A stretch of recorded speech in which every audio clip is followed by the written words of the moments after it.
Stephanie Van Ortstrand, and we thank you for joining us this evening. Voices from the Prairie is a transpartisan organization focused on civic education and engagement. During the primary season, we promoted the importance of voting and participating in the electoral process through a series of educational panels and candidate forums. We're continuing this programming as we approach the midterm elections on November 6th. We believe that the most powerful voice that we have as citizens is found by informed voting. If you are not already registered, we encourage you to do so by October 9th, the last day to register and vote in this election. We do have voter registration sheets available with important dates and information, which also include details for online registration, and they can be found on the back table. Please join us this Saturday, October 6th at 10 a.m. for our Candidates Forum, focusing on the 4 candidates running for the offices of Bureau County Clerk and Bureau County Treasurer. On October 18th, Princeton Public Library and Voices are co-hosting a healthcare panel featuring Annette Schnabel to bring us up to date on the most current healthcare news from Springfield and Washington, D.C. That program is a part of October Healthcare Month at PPL, with programs throughout the month focusing on health and wellness. Please check out the library calendar and the Facebook page for more information. And as a side note, we are taping this program, so it will be available through our YouTube channel, which can also then be found through our Voices from the Prairie Facebook link if you want to see it in a couple days. This evening, we are hosting a program addressing media savvy, voting, and citizen responsibility. Our presenters are Jim Nolan, Nick Young, and Rick Brooks. Mr. Nolan is a former Illinois legislator, statewide candidate, state agency director, senior aide to 3 governors, unindicted governors, campaign manager for U.S. Senate and presidential candidates, a professor, newspaper publisher, and columnist. Mr. Young has worked in radio stations in Cincinnati, Boston, and New York, where he was a reporter for CBS News. He currently anchors for WBBM News Radio in Chicago. Mr. Brooks has worked as an editor of a statewide health newspaper, co-founder and editor, publisher of a monthly statewide newspaper in Delaware, and citywide paper in Philadelphia, as a national advisor to the Youth News Service, and reporter and education editor at Pioneer Press weekly papers on the North Shore of Chicago.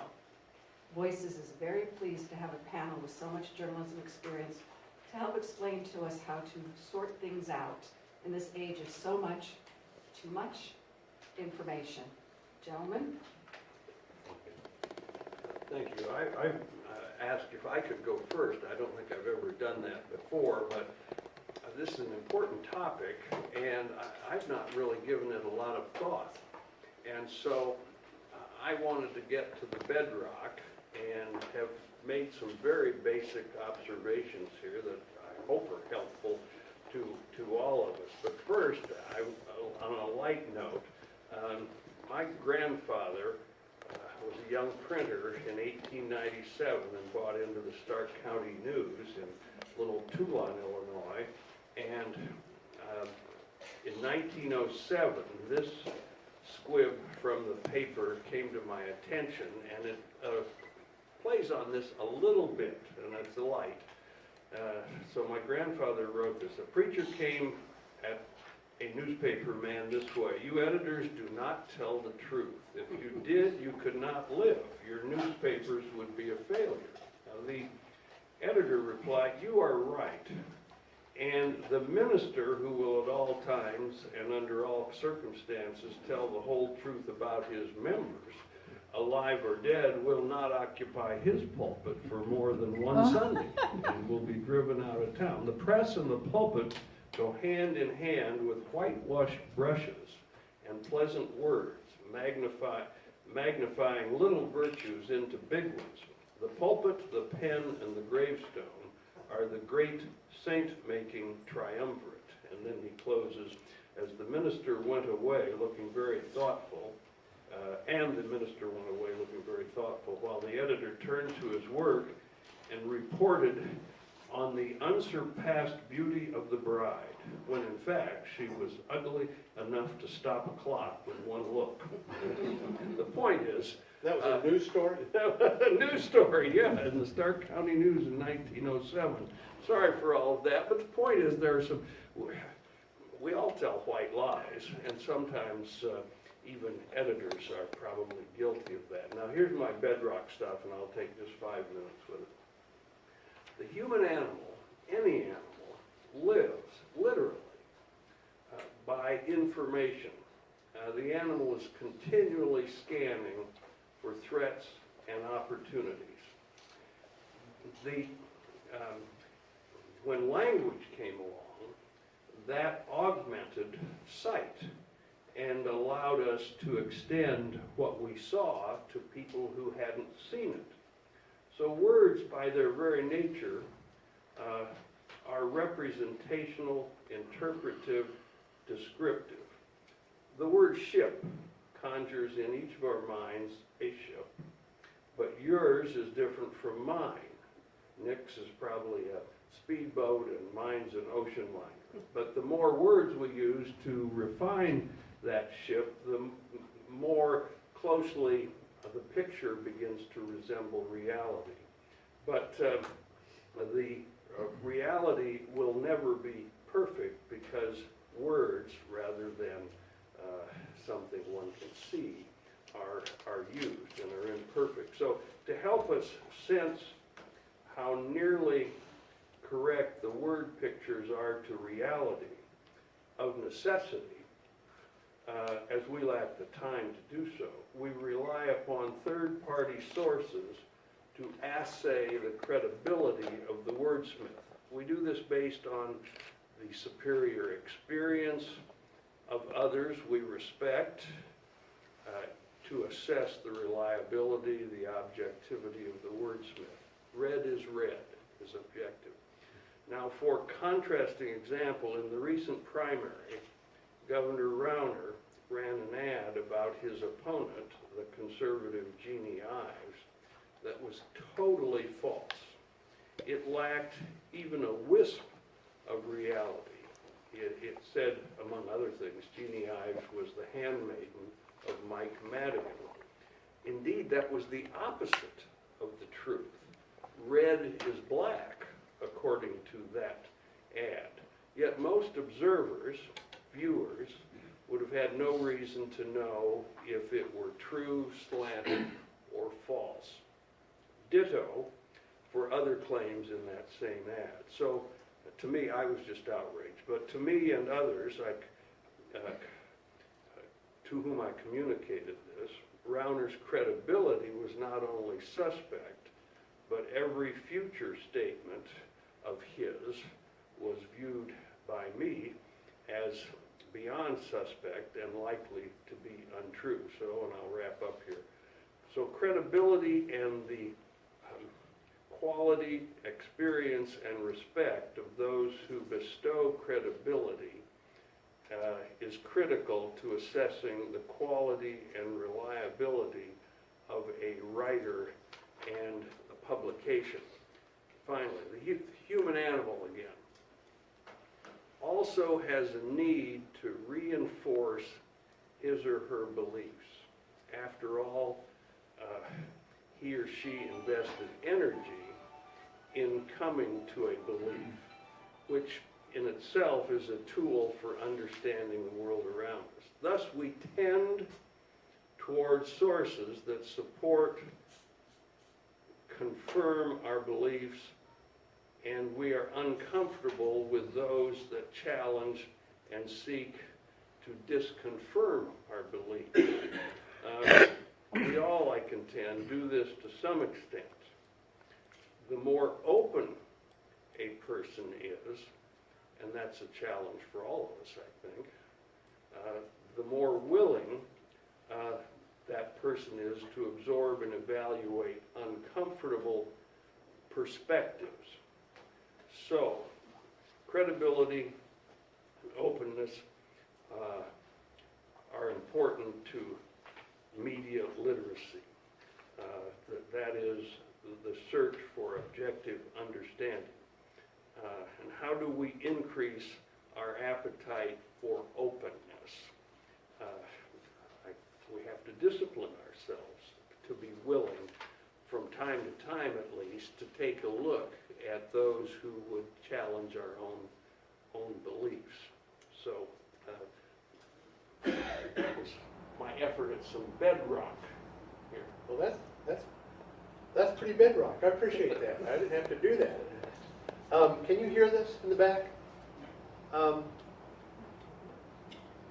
It was I who sort of poked around and hoped that we could do this session for a lot of different reasons.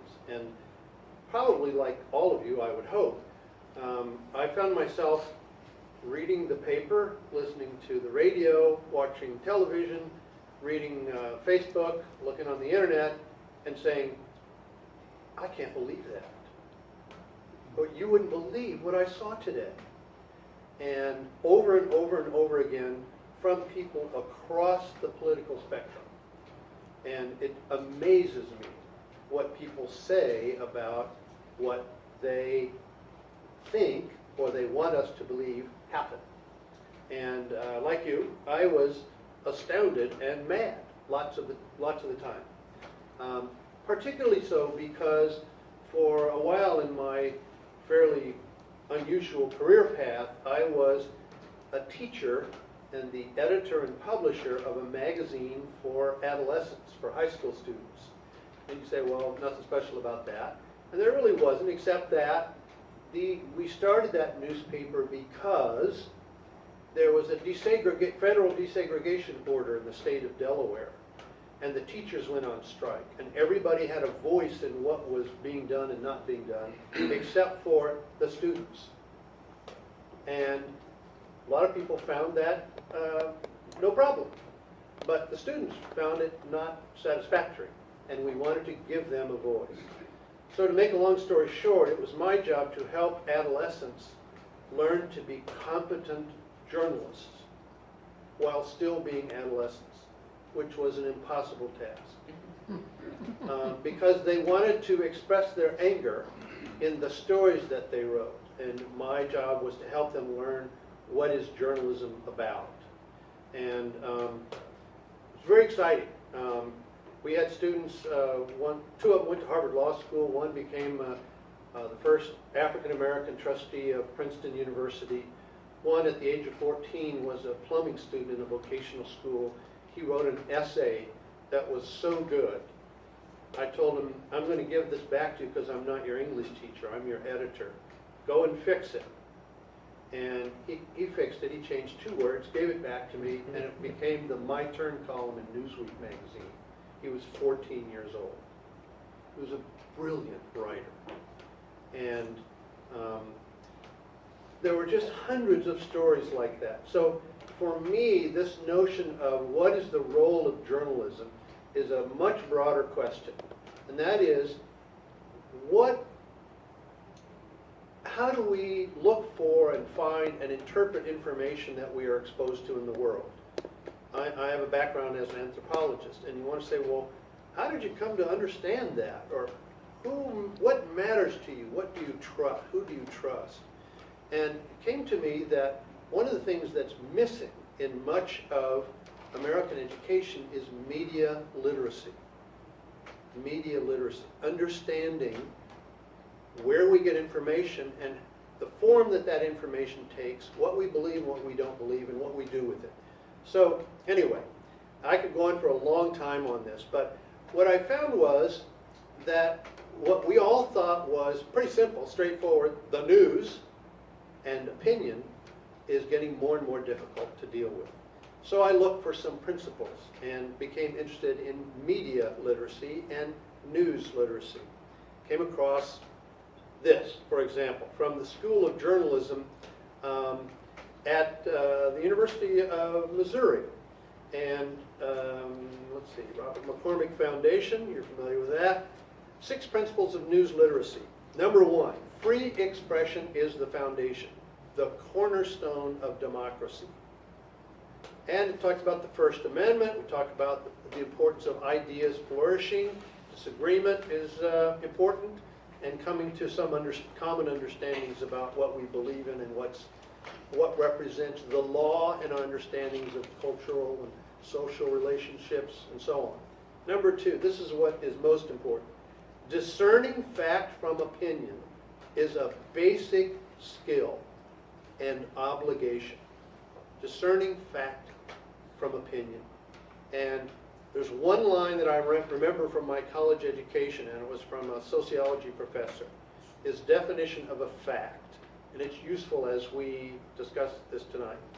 A fact is, this is interesting to me, an empirically verifiable proposition about phenomena stated in terms of a conceptual scheme. Sounds really fancy. I'll say it again. An empirically verifiable. In other words, prove it. Show me. Or tell me, show me, let me experience, let me understand. Empirically verified. This proposition that you give me. The proposition is, this is true. I saw this. Or science has shown this to be true. All right? Science is verifying the proposition about what's going on around us, stated in terms of a conceptual scheme, which gets right to your discussion about our own preconceptions, how we tend to look for and screen information based on what we believe in already. And we tend to reinforce the beliefs that we bring to the exchange of information.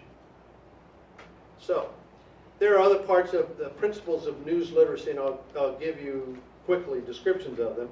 When the process of gathering and reporting is transparent, news and information are more meaningful, trusted, and credible. In other words, how did you get this information that you're printing in the newspaper or broadcasting on the radio or television or in this website?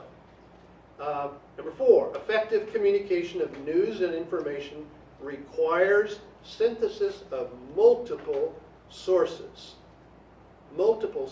into meaningful context and comprehension of its impact. So, who told you this? Who saw this? Who witnessed this? Who knows about this? Who's an expert about this? What perspective did they bring to this? Why did they tell you this? Why were they willing to tell you this? Why were they to let it be known that they would tell you this, or would only tell you and want to be anonymous about it? All right? So we want to have multiple sources of information to confirm it. And I know Nick will talk about that's what happens in CBS News and news gathering. If you bring a hot story in, you better have somebody or something to back it up, because one source is not enough. And I remember telling high school students that the sixth edition of their essay or their report or their news story and 6 or 7 sources was much, much better than just one source. Namely, my best friend told me this happened. That's just not going to work. Okay? Number 5, in the principles of news literacy, information requires verification to be effective. And this should happen, I will say should, in politics, in social relationships, in almost any kind of relationship, but certainly in news gathering dissemination, verification. And if you leave with no other thing to think about, is when you enter into discussion where you have very different perspectives and maybe almost violent disagreement, maybe the most fundamental thing to think about is, okay, I heard what you're saying, prove it. Show me, tell me, let's discuss it. If you've got the facts, you've got it right, or if you have other experts who can help me understand it, let's discuss that. Number 6, information in today's society must empower forums to give voice to citizens and monitor the free flow of information. And the free flow of information means to and from, sideways, up and down, from government to citizens, from citizens to government, from different political parties, from people who have secrets that they don't want anybody to know, that we are obliged ethically and legally to pursue and share. So, this is sort of the principles of news literacy. But I'll stop because one of the challenges I had with tonight's discussion was, if you go on the internet, you look for news literacy, you also find media literacy, science literacy, literary literacy, cultural literacy. What we're saying is, it's important to all of us to understand how we ourselves embrace the world and experiences around us. What we listen to, what we look at, what we remember, what we value, what frankly we abhor, what turns our stomach, and ask ourselves, what are the values that we bring to that occasion? And how can we get beyond the negative, the abhorrence, the fear, the anger maybe, to something that serves all of us in a democracy? And I hope that's what we can talk about tonight. Those principles are excellent because they come from the University of Missouri, my alma There mater, and also Sam Fisher's alma mater. So we value those highly. There you go. I wanted to start with a bit of history because in getting ready for this evening, I did some reading about James Madison and the formation of our government in this country. At the urging of Thomas Jefferson, Madison did a lot of reading about earlier governments, democracies, and why they failed, specifically the Greeks. And you may know that in the Athenian form of democracy, it was a direct democracy. They had, in order to get anything done, they had to have a quorum. A quorum consisted of 6,000 people. This was the form of government they had. But it didn't last, it failed, and Madison believed that one of the key reasons is because when you have a large group of people, it lent itself to demagogues manipulating the passions of people, the emotions of people, to divide them in ways that made governance very difficult. He called it factions, and he was very fearful of those factions. He wanted to avoid that in the new government of this country. So we have the House of Representatives at that time directly elected by the people. But as a counterweight to that, the senators were chosen at that time by the state legislators. And of course, the president was not elected directly by the people, but through the electoral college, the wise men who would gather together to pick the best person for that job. Also, though, and it brings us to our discussion tonight, Madison felt that there was a very important role for the press to play. There was an emerging national press at that time in the colonies, not just small broadsheets up on the wall, but newspapers that were gaining wide circulation. And it was his idea that these wise journalists, if that's not an oxymoron, he called them the literati, would take the issues of the day and write thoughtful pieces about these issues so that it would give people a chance to read them, to think about these issues, discuss them, debate them, and then come to a wise choice as part of their governance. So he believed that these newspapers and the press played a vital role in trying to unite people and keep us from dividing ourselves into factions. Well, like many of the good ideas, it hasn't really panned out the way the founders thought it would in every respect, certainly, and not in this respect. I think if poor Madison were to wake up in our media environment today, his white wig would be spinning on his head. We are in an unprecedented environment today. We have the classical forms of media, the radio, television, newspapers, magazines, but now the thing that's changed everything is social media. And that has brought about some very specific challenges, I think, for everyone, for the journalists who are tasked with providing solid information for people, and also, especially for all of us who consume it. Whether we're journalists or not, we all consume various forms of media. We all have Facebook accounts or Twitter accounts, or we see things online, and it comes at us at a pace that unlike any we've seen in history. It's relentless. It can be, it can cause confusion, and it can be dangerous, because with misunderstanding can come a lack of critical thought, and that can lead to bad policy outcomes if you want to look at it in terms of what we do in the government. So it requires of us that we be savvy consumers of media. Now, It's not impossible to do that. It takes a little bit of work, but we can all do it. And if we do, I think it will not only lead to a better understanding of the world, but it will also contribute to the solution and not the problem, which we have seen, which is how social media and other forms of media can be manipulated. We know now with certainty that the Russians did this in the 2016 election.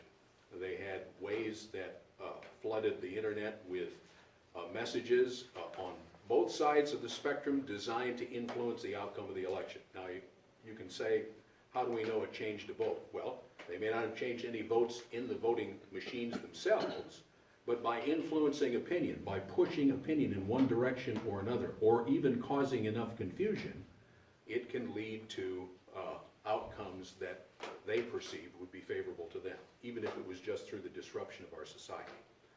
So there are some ways that we can go about wading through this, cutting through the noise, and becoming what I call a savvy media consumer. Do you want to go through those now, Rick, or do you want to Assuming I can get get it working? Okay.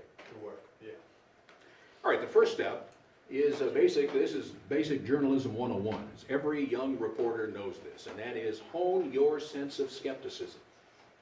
Or to put it another way, cultivate your nose for the fishy, right? Every reporter knows that you ask questions. You take very little at face value, and especially if you see something that doesn't seem to ring true, you need to know, you need not to stop there, but you need to ask more questions. So here's just an example of what I'm talking about. You open up your Facebook page, and there's a posting there that says, breaking, big letters. How many of you have seen such things as you go about your daily navigation through Facebook or Twitter? Breaking, documents reveal candidate Doe once ran Pablo Escobar's Chicago cocaine ring. Now that's an explosive allegation, isn't it? And because you may not like candidate Doe, you may be predisposed to believe it right away. And further, you may say, I can't believe this, and now you reach for the share button. You want to hit that button and send it off to all your friends, however many there might be. Well, that's the point at which you need to stop, because research has shown that the one thing that contributes more than any other to spreading false information is this emotional response. The very kind of thing that Madison was worried about, that people's emotions would overwhelm their rationality and they would act on that. So you need to stop yourself, and you need then your voice, your inner voice needs to say, wait a minute, does this make any sense? It sounds outrageous. How can I check it out? If you have the slightest doubt, then that's what you should do. You need to check. You need not to take things at face value, but to check it out. No matter whatever the claim is, if it doesn't ring true to you, then take the moment to check it out. So, what do you do? How do you do that? The first thing you do is you ask, who's saying this? And what's their track record? Do I know who they are? Do they have an axe to grind? Are they politically or ideologically coming from one particular position or another? Do they have some kind of vested interest in putting this forward? Or is it a more reputable, objective source of news? So the first thing you do is you find out, if you can, a little bit more about these people and what their track record is.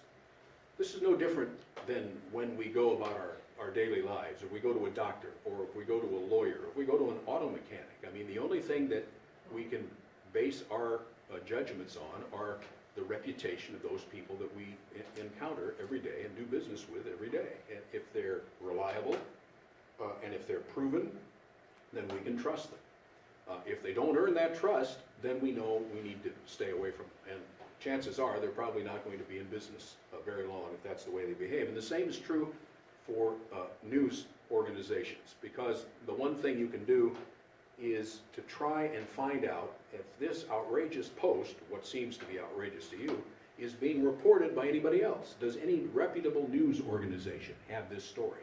It's a big story, believe me, and any newspaper, if it were true, would jump on it. It's too good to pass up from a journalistic standpoint. So you look around, do a little Google search with a couple of the key words to find out, Is it out there? Does the Chicago Tribune have this, or any of the TV stations in Chicago, radio? Do any of the national papers, have they picked it up? It's a big story. If you don't find that, then chances are the red flag should be flying, because chances are it's not legitimate.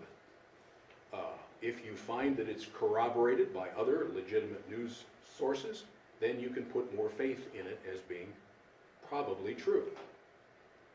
Now, you say to yourself, well, these news organizations, these so-called reputable news organizations, how do you make that determination? How do you judge? Well, as I said before, it's based on reputation. It's based on their track record.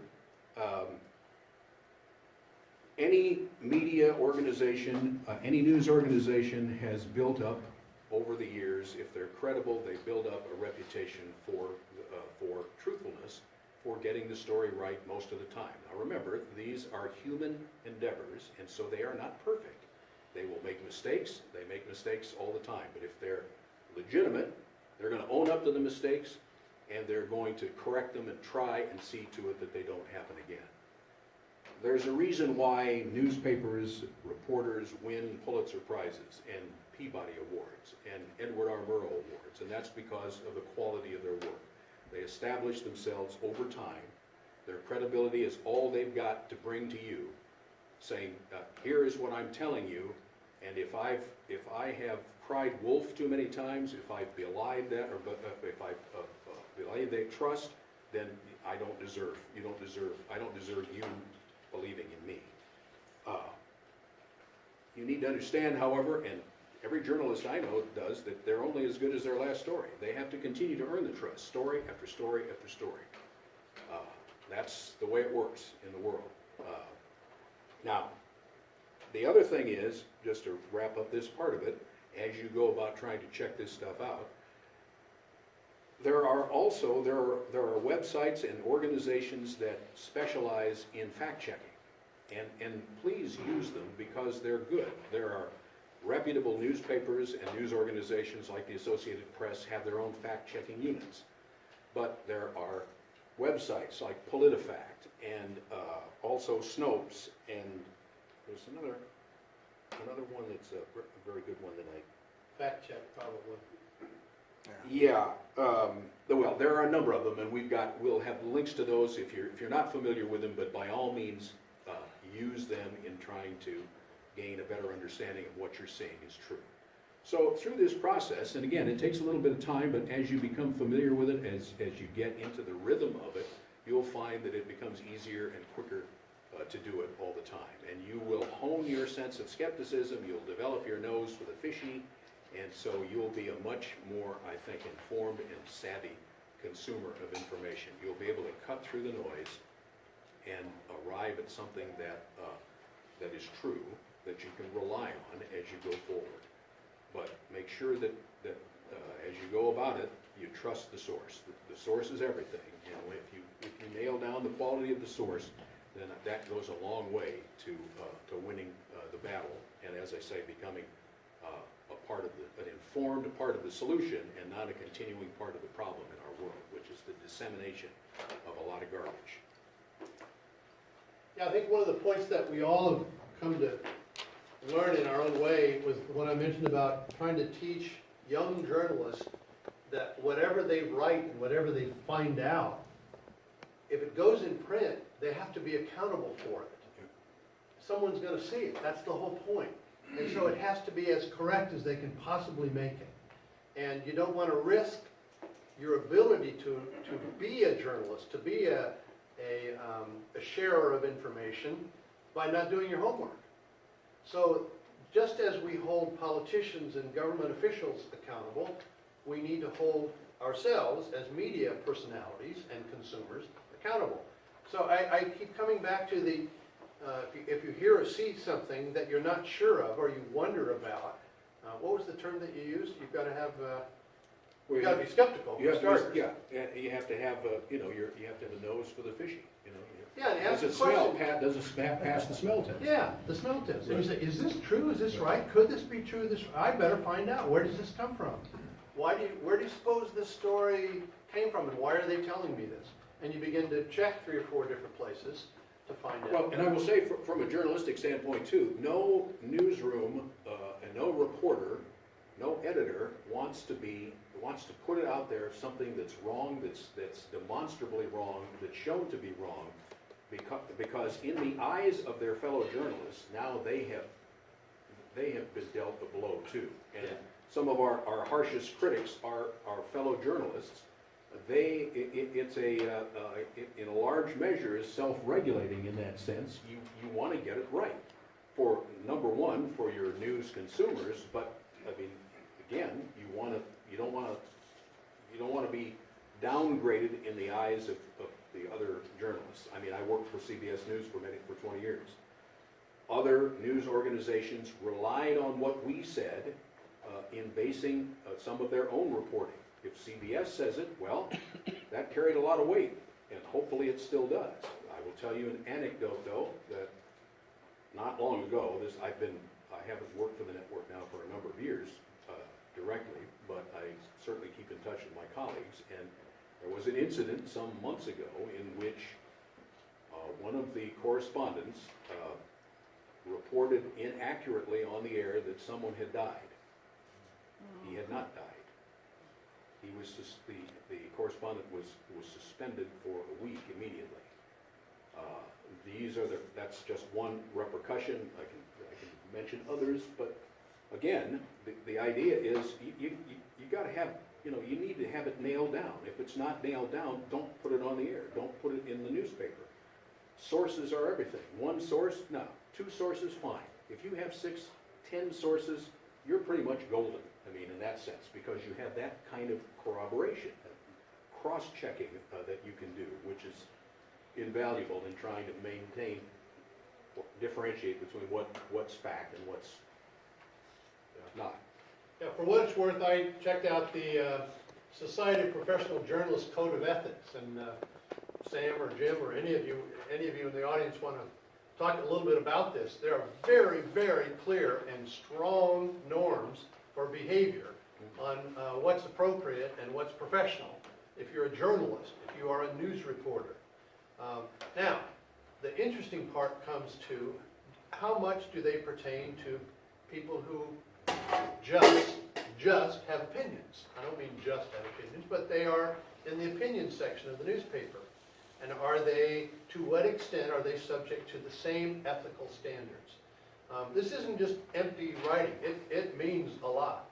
You violate some of these ethical standards and you're no longer a journalist. So, and I think all of us know somebody, each of us probably has made a mistake here or there in reporting a story in the rush to get it out or in the rush to do a big story. But it's all about trust and credibility. Right, and I think Jim, I hope would agree with me in this sense that there's oftentimes a confusion, I think, between people who believe that the editorial page and the front page are one and the same.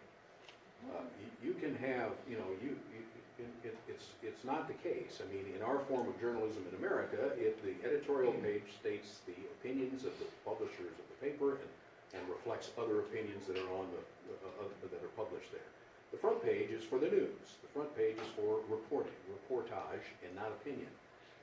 It's different in other countries. Other traditions do it differently. So you may not agree with the editorial stance of the New York Times by saying it's much too liberal, or you may not agree with the Wall Street Journal because the editorial page is much too conservative. But when you take a look at their news coverage, to me, that's where the proof is in the pudding, I think, day in and day out. And that's where, and Jim, I'm sure you have your thoughts on this, and I think it extends to cable news and some of what you're talking about as well. Opinion shows or hosts versus newscasters and reporters. Yeah, I think one of the challenges today is that there appears to be more blending of news and opinion. And that's not, as you suggested, because other nations have different traditions, always bad. The Economist magazine, a newspaper published from England, the United Kingdom, blends opinion and reportage in its story. because it assumes readers know that it is a free market, socially liberal publication, and therefore it's okay for opinion to be blended into the reportage. That's very difficult for most of us to discern or separate one from the other in American journalism, where we've tried to keep the two separate. But I think today, and the audience will have as good or better observation about this than I, we seem to be getting more of a mix of opinion as news, and that becomes then a challenge. I was going to mention, today, Nick and I were talking about it this morning, and we were talking about the different reasons to be a newspaper or a medium. And different newspapers have, sometimes journalism is not their primary mission. Entertainment is, or delivering readers to advertisers might be. But every once in a while, the reasons for being come up with headlines that are memorable. Remember your most favorite headline from the New York Daily News? Well, the classic headline, and for those of you who are unaware of the two great New York tabloid papers, the Daily News and the New York Post, are, if you've ever seen reproductions of some of their headlines and covers, it is outrageous by many standards. But there's a long tradition of these. But the idea is, when you're passing a newsstand and your eye flicks across those papers laying on a newsstand, you know, if you've got one that grabs people, they're going to pick up your paper and buy your paper. So, you know, you need to put a lot of your chips on it. The classic is there was a crime in New York in which there was a murder, and the headline blared on the front page: "Headless body found in topless bar." That's the best ever, as far as I don't think anything has ever topped that. I kind of like Hicks, Nicks, Sticks, Picks, Yeah. and their objections to movies about Appalachia in Appalachia. Well, that's the classic style of Variety Right. magazine. Yeah. But what that brings to mind is when you think about communication in all its forms, whether it's advertising or billboards or newspaper headlines or whatever, think about, I call it the Italian Opera School of Communication, AIDA, AIDA. What we want to do is get people's attention. Hey, you pay attention to this. Then we want to say, oh, you saw the headline? Well, here's the details. We want to interest them. So it's A, attention, I, interest. D, we want to provide something that either stimulates desire or appeals to people's desire for more information. And lastly, and here's where the segue goes, is it inspires them or motivates them to action, to do something differently. And, you know, I'd be interested what you all are thinking about this, because we haven't brought up a lot of issues. We talk a lot about journalism, but a lot of what we see is not journalism in its traditional sense. We also, one of the apprehensions I had about addressing this topic was between 20 and 40% of the American population, and you can check my facts on this, there's a wide range. 20 to 40% of the American population does not read above an 8th grade level. They have some impairment of the interpreting of information in their daily activities of living. 20 to 40%, because they may have a disability, English may not be their primary language, they have bad eyesight, they never learn how to read, whatever. And I think for most of us, we just don't believe that. But the more you look into it, this question of literacy is so important. And we split hairs in very intellectual ways and in national, you know, highly renowned media. And many people simply do not read at all, don't read newspapers, don't listen to radio, do not watch television, or if they do, they rarely, if ever, watch the news. And some people don't have time or don't have the desire to know about these things. Yet, they will be obliged to act and make decisions on what they hear about. And here's where the challenge comes in, is we know the most effective way to communicate a message, believe it or not, is one-to-one, face-to-face, because you have a way to provide feedback to each other. And you can say, is that right? How'd you know that? Or, I don't believe that. Tell me more about it. Or, what we know now is that media are proxies for human communication. And that's where the challenge comes in, is what do we believe? Who do we trust? And then, what do we do once we get that information? We're going to vote. Or we're going to run out and protest. Or we're going to refuse to do something. Or we're going to act in a way that we never would have acted before because we heard about it or we read about it somewhere and believe it, whether it's true or not. So what do you think? Yeah, I'd be interested because some new polling has come out, which, again, from the standpoint of journalism, as a journalist, is very dispiriting to me. The percentage of people across the political spectrum who believe that a large percentage of the time, the kind of news organizations I've been talking about, reputable news organizations, are passing along news that they know to be untrue, that it's misleading, it's openly false, that they're lying in their reporting. And you may think that it's limited to one side of the political spectrum, which doesn't agree with the mainstream media. But, and it is true, we are very, very tribal and getting more so in this country, divided along those partisan lines, and you can see that sharp division in which news